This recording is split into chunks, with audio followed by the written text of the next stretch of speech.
Јавните водоводни предпријатија редовно да ја одржуваат мрежата, а не да се грижат само за своите плати и новите вработувања. Ако не вложуваат за да им обезбедат постојано снабдување со вода на граѓаните, населението од помалите рурални општини ќе биде принудено да ја користи водата од селските чешми и бунари, што може да предизвика ширење на зарази, велат од Регулаторната комисија за енергетика. Ќе се доведеме во ситуација граѓаните да имаат драстично зголемени трошоци за вода или пак да пијат вода од бунари, која што многу тешко ќе може да се определува квалитетот на таа вода што ја добиваат граѓаните.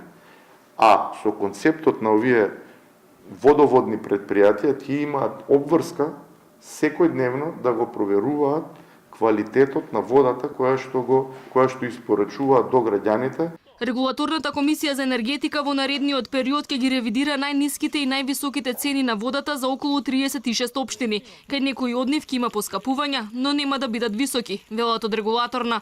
Потоа општинските совети треба да одлучат по која цена водоводните предпријатија ќе вршат наплата. Зголемување на месечниот трошок за вода на граѓаните од 5, 10, 15 или 20 денари не е никаков проблем, за разлика на сето она што би можело да се случи доколку овие водоводни инсталации не се одржуваат.